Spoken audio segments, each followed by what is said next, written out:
हाजी Riyazuddin Ansari, CMD, Sonam bakers ने कृष्णा नगर विधानसभा क्षेत्र के कांग्रेस उम्मीदवार गुरचरण सिंह राजू के लिए अपने निवास स्थान परवाना रोड पर एक विशेष बैठक का आयोजन किया। इस मौके पर कांग्रेस प्रत्याशी का भव्य स्वागत भी किया गया। बैठक में क्षेत्र के जिम्मेदार नागरिकों और बेकरी एसोसिएशन के जिम्मेदार सदस्यों ने बड़ी संख्या में भाग लिया। इस दौरान स्थानीय लोगों ने गुरचरण सिंह राजू के सामने अपनी समस्याएं रखी। राजू ने हर समस्या को गंभीरता से सुनते हुए आश्वासन दिया कि जीतने के बाद वे सभी समस्याओं का प्राथमिकता के आधार पर समाधान करेंगे। इस बैठक में स्थानीय समुदाय ने गुरचरण सिंह राजू के प्रति अपनी सहानुभूति और समर्थन व्यक्त किया। सभी ने कांग्रेस के साथ मिलकर क्षेत्र के विकास में योगदान देने का भरोसा दिलाया। कार्यक्रम के अंत में हाजी रियाजुद्दीन अंसारी ने कहा कि गुरचरण सिंह राजू ही वह नेता हैं जो क्षेत्र के विकास के लिए सही दृष्टिकोण रखते हैं और उनकी जीत से कृष्णा नगर में नई शुरुआत होगी।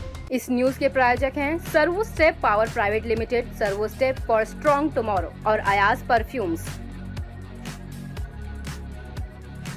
मैं आप सबसे कहना चाहता हूं, देखिए 3 कैंडिडेट इस चुनाव में इलेक्शन लड़ रहे हैं। तीनों कैंडिडेट के लिए हम एनालिसिस कर सकते हैं हमें किसको वोट देना चाहिए। हम इस पार्टी को गुरचरण राजू वोट क्यों दें, बग्गा साहब को वोट क्यों दें और डॉक्टर साहब को वोट क्यों दें, ये तो सोचना पड़ेगा ना हम किसको वोट दें। देखिए डॉक्टर साहब को तो वोट इसलिए नहीं दे सकते क्योंकि डॉक्टर साहब ने जो कोरोना के अंदर खेल किया वो मैं समझता हूँ किसी छुपा हुआ नहीं है। ये मैं नहीं कह रहा, ये तो उनके लोग कह रहे हैं, उनके लोगों के व्हाट्सएप आ रहे हैं कि डॉक्टर साहब ने 2000 वाला रेमडेसिविर का इंजेक्शन 2-2 लाख में बेचा। अब डॉक्टर साहब जो टिकट लेकर आए हैं वो भी पैसा देकर लाए। जो आदमी पैसा देकर टिकट लाएगा क्या वो हमारा काम करेगा? जब जो आदमी पैसा देकर लाएगा वो टिकट पे हमारा काम कैसे करेगा? जो आदमी बग्गा साहब को हमने 10 साल अजमा लिया, 10 साल के अंदर उन्होंने कितना काम हमारा किया, मैं समझ नहीं पा रहा। मैं इलाके में जहाँ जा रहा हूँ, ये नहीं यहाँ इसकी यहाँ हालत ख़राब है, जिस इलाके में जा रहा हूँ उस इलाके में बुरी हालत है। जिस इलाके में जा रहा हूँ, ये भाई मेरे साथ कभी मीटिंग में आते हैं पूछो से, मैं रोज़ दिखाता हूँ उनको, देखो जी ये सड़क, देखो जी ये गली, टूटी हुई गली, लोग गिर जाते, लोग कहते हैं गिर जाते हैं हम यहाँ पर। सुबह बच्चों को स्कूल लेके जाते हैं, माताएं बहनें जल्दी में होती हैं, गिर जाती हैं स्कूटर पे से, रिक्शे पे से गिर जाती है बुजुर्ग लेडी माताएं बहनें। तो मैं समझता हूँ ये जो दिल्ली जो 55 करोड़ रुपए मिला, 5 करोड़ रुपए साल के एमएलए मिलता है। पीछे उन्होंने 10 करोड़ रुपए किया था 3 साल के लिए, चलो मैं 5 ही मान लेता हूँ। 50 करोड़ रुपए जब मिला भाई वो लगा कहाँ? हिंदू मुसलमान के बीच में खाई बांटने का काम जो किया वो बीजेपी ने किया। कांग्रेस ने हमेशा जोड़ के रखा। जब फखरुद्दीन अली अहमद साहब राष्ट्रपति थे, जब प्राइम मिनिस्टर हिंदू था, इंदिरा जी थी, ये जवाहरलाल नेहरू रहे, उनके साथ में लोग रहे, तो ये इस देश को याद कराने में सबका खून मिला हुआ है, किसी एक का खून नहीं है इसके अंदर जो ये समझे एक का खून है। आज ये सिर्फ अपनी वोटों की राजनीति के लिए खेल खेल रहे हैं। ये इनको हिंदू मंदिर मस्जिद कुछ लेना देना नहीं है। ये सिर्फ अपना डर दिखा के मुसलमान आ जाएगा, हिंदू आ जाएगा, हिंदू आ जाएगा, मुसलमान आ जाएगा, ये डर है इनको। देखो कांग्रेस की सीट जीत रही है आपके आशीर्वाद से, बस आपका धक्का चाहिए। जीत गई है सर, नहीं आपके आशीर्वाद से।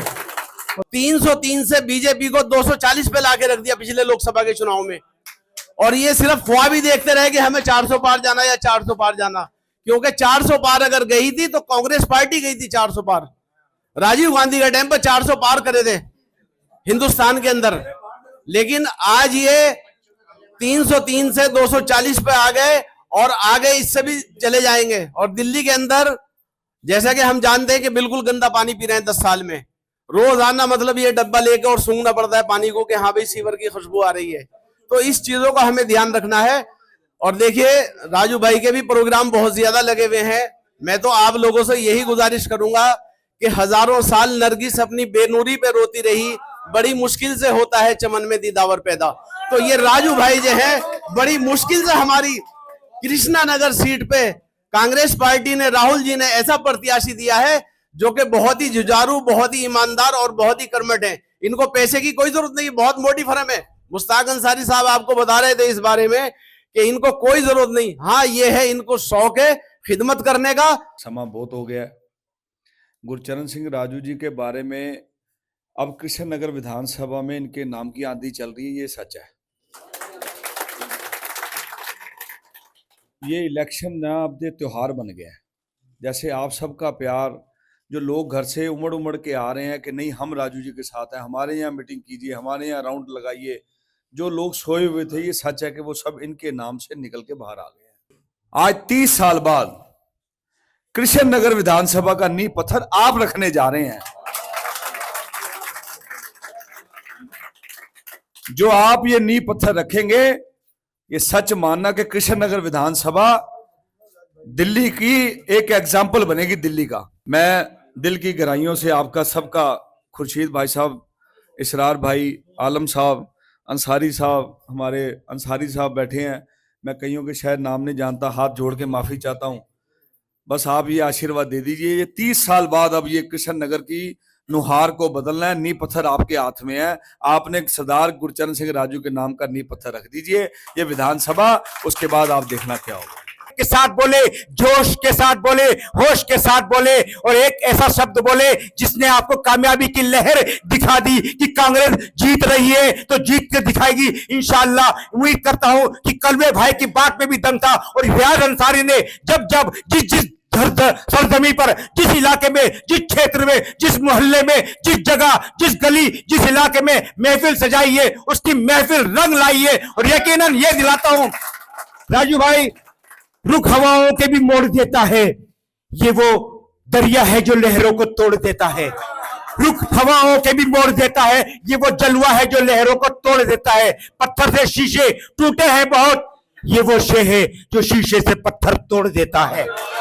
सड़कें साफ सुथरी थी, गलियां साफ सुथरी थी, रोज कूड़ा उठता था, नालियां साफ थी। आज देख लीजिए, केजरीवाल साहब कहते हैं जी एमसीडी हमें दे दो, हम एमसीडी साफ कर देंगे, दिल्ली को लंदन पेरिस बना देंगे। 2 साल पहले दिल्ली की जनता ने, आपने, हमने, सबने विश्वास करके एमसीडी भी दे दी उन्हें। अब देख लीजिए 2 साल से एमसीडी का क्या हाल है। गली में आता है कूड़ा उठाने वाला, आता है तो कौन? प्राइवेट वाला, जो कहता है जी मुझे 100 रुपए रोज दो तो मैं ठेली में भर के कूड़ा लेके जाऊंगा। सरकारी गाड़ी कब आनी शुरू हुई है? अब इलेक्शन से पहले। रोज सुबह मैं मीनाक्षी शर्मा, मैं राजू साई, मैं उपायुक्त आपसे आह्वान करता हूं, दूसरी तीसरी मंजिल से कूड़ा ना फेंके। अरे भैया 1 महीने पहले आके तुम अपनी याद दिला रहे हो, इससे पहले कहां थे ये तो बता दो। अभी आते आते 4-5 गलियां टूटी हुई मिली हैं। अब इसी चीज को कल परसों वो पैचअप करके दिखाएंगे, देखो जी हमने कितना विकास करा। 5 साल में ये विकास है? 5 साल से 10 साल से तुम सोए बैठे थे। दूसरा सबसे बड़ा झूठ केजरीवाल साहब का, एलजी साहब मुझे काम नहीं करने देते, अब मैं जेल से वापस आ गया, अब मैं दिल्ली के सब रुके काम कराऊंगा। 2 झूठ तो यहीं पकड़े गए। काम नहीं करने देते तो अब कैसे कराओगे, और करने देते तो पहले क्यों नहीं करा? ये आप सवाल जवाब करना अड़ोसी पड़ोसियों से, जो कहेंगे नहीं नहीं हमें तो वोट उसी को देना, तब आप ये सवाल जवाब करोगे। 2 या 3 लोगों को भी आप एक व्यक्ति मिलकर मैसेज पहुंचा देगा तो जीत सुनिश्चित है।